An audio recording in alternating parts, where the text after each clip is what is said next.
your car and home insurance, so you only pay for what you need. Visit libertymutual.com to learn more. Honey, I can't believe you gave me toe fungus. I gave my wife toe fungus for the third time. My doctor then told me that toe fungus is not just a cosmetic problem, and that it can spread and get worse. He introduced me to a new and different routine that flushes out even the most difficult cases of fungus. It's called Crystal Flush. Call now, and for a limited time, you can try Crystal Flush risk-free for 30 days. Call 800-676-1374. That's 800-676-1374. Dad, I don't feel good. I'll grab the Vicks Dayquil Kids, honey. Isn't Dayquil just for parents? Actually, Vicks Dayquil Kids, honey, is just for kids. Specially designed to treat kids' most bothersome cold symptoms quickly with a honeylicious tasting flavor kids like. You know what else kids like? Dayquil Kids Honey first, then video games. Deal. Vicks Dayquil Kids Honey. The kids' honeylicious daytime coughing, congestion, stuffy head, stuffy nose medicine. Safe for ages 6+.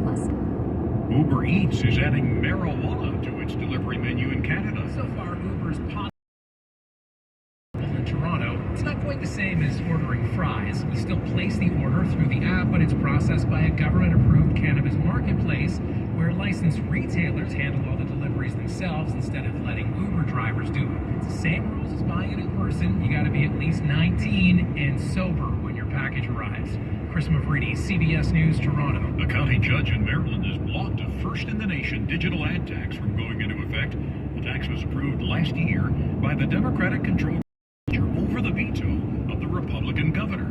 Legislators said it would raise an estimated $250 million a year to be spent on K-12 education. The judge said the law violates the U.S. Constitution's prohibition on state interference with interstate commerce and the Internet Tax Freedom Act. Christopher Cruz, CBS News. This is KNX News, 97.1 FM. The people you know. The voices you trust. 12:05, I'm Art Sanders, and 4 robbers target an armored car in Harbor City, wounding a guard and stealing cash. The LA City Council still gripped by a racism scandal as 2 members ignore calls for them to resign. First, traffic and weather together every 10 minutes on 5. Here's Tanya Campos. A fire. This is on the 10 East, right about Normandy. That's in the mid-city area. You're heading into the downtown area. There are no lanes that are blocked by this.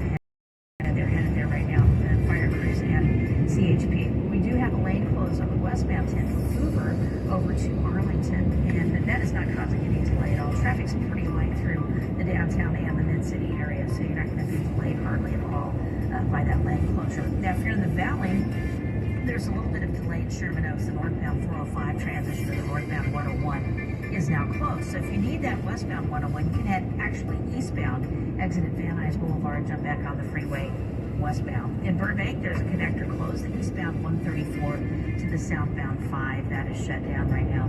We do have a little bit of road work in City of Industry, eastbound 60 from Hacienda Boulevard to Azusa. Got a lane closed there. And then we do have some road work, actually a lot of it, in the Orange County area on the 405 south. In Westminster, we've got a full closure on the southbound 405 at Springdale, and the south 405 is fully closed at Fairview and Costa Mesa. Next report at 12:15 from the Irvine Auto Center, 24-hour traffic center. Oh, it's cloudy this morning. Look for highs mid to upper 80s today. It's going to be partly cloudy all day, clear tonight. Overnight lows in the mid 60s for tomorrow, partly cloudy again. Warmest day of the week with highs in the low 90s. Currently in Pasadena, we've got 62 degrees. Garden Grove with 62. Newport Beach at 68. 12:07. An armored car is shot and wounded. It happened during a robbery at a Bank of America branch in Harbor City. The Loomis armored car was making a money pickup at the branch on South Vermont Avenue when the armed guard was confronted by a group of men wearing ski masks. The sheriff's department says one of them immediately opened fire. This witness heard the shot. At least 5 to 7. And we didn't know what it was. We thought it was probably like, like a car's engine or something, but no. 4 suspects fled with an undisclosed amount of money in a black-colored sedan. The guard was taken to a hospital and treated for non-life-threatening injuries. A string of stabbings in Long Beach left 1 person dead and 3 more wounded. Emily Valdez says police arrested a suspect in the They're still trying to figure out if he's the serial stabber. Police say the first person was stabbed just after 5:30 a.m. on Atlantic Avenue near Anaheim Street. It was a woman and she died. About an hour later, a man was stabbed and injured on Olive near Atlantic. Then about a half hour later, 2 men were stabbed and injured a few blocks away at Ocean and 4th. Officers have since arrested a male adult suspect in possession of a knife at the scene of Ocean and 4th Place. Police spokesperson Brandon Fahey tells KNX the guy was homeless. Detectives could only arrest him for assault with a deadly weapon for the last victim while they looked into the other stabbings. And we are urging anybody with information regarding any of these incidents to contact our homicide detail. Fahey says they're trying to determine a motive. Reporting from Long Beach, Emily Valdez, KNX News 97.1 FM. Amid near paralysis of LA government because of the racism scandal involving 3 council members, Pete Demetrio says the acting president of the council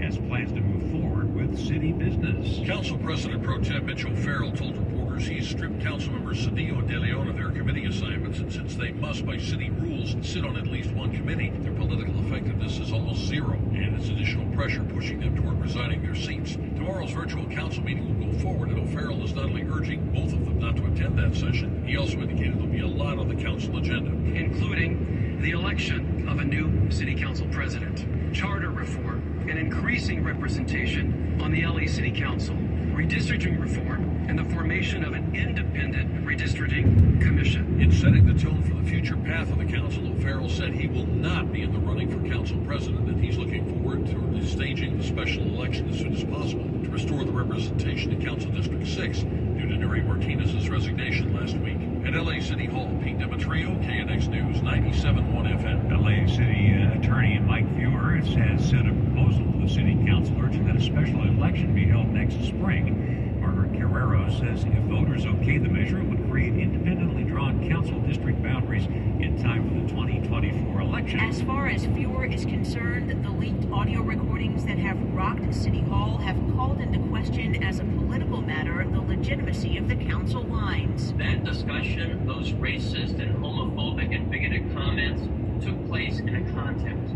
And the context was drawing the lines for council districts. He's recommending that voters be asked in the spring of 2023 to weigh in on a charter amendment that would authorize the city to contract with the county to use its independent redistricting commission to redraw the council district boundaries. And as a second step, I propose that in 2024 there be another charter amendment on the ballot that would include creating a city-specific independent redistricting process. Feuer says he does not think that elected officials who stand to gain from how the council boundaries are drawn should have a say in the process. Margaret